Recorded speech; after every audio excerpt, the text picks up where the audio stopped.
Maraming skilled workers sa bansang Saudi Arabia ang namomroblema kung bakit automatic na nare-renew ng 5 years ang kanilang Kiwa contract. Marami pong hindi nakakaalam na ang Kiwa contract ay makukuha sa Kiwa platform at sa Nafat platform.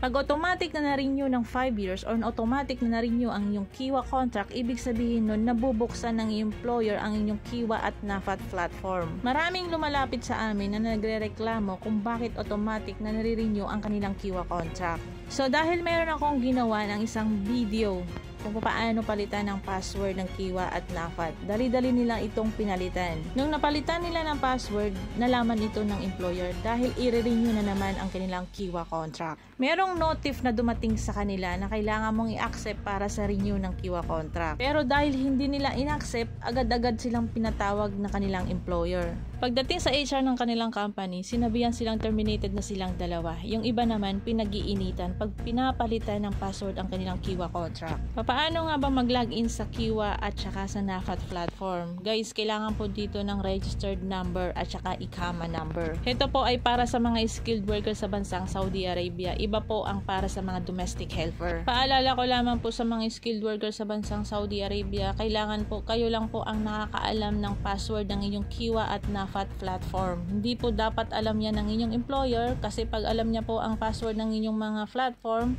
automatic po na nare-renew ang inyong mga kontrata. Ito po ay hindi alam ng karamihan. Ang alam lang po ng karamihan ay yung AppShare apps. Sa AppShare apps po ay hindi mo malalaman ang status ng iyong ICAMA. Kaya kung gusto mong malaman kung ano ang status ng iyong ICAMA, mag-login po sa website ng AppShare. Pag nakita mo na po ang iyong Kiwa contract sa platform, pwede po itong i-print out. Meron pong translation doon ng English at saka Arabic. Syempre, mga Pilipino tayo, English po ang iselect mo. Para po sa karagdagang katanungan, comment down below lamang po para masagot ko po ang inyong mga katanungan. Ako nga pa pala ang inyong lingkod, Joancy Fernandez po, isang OFW advocate.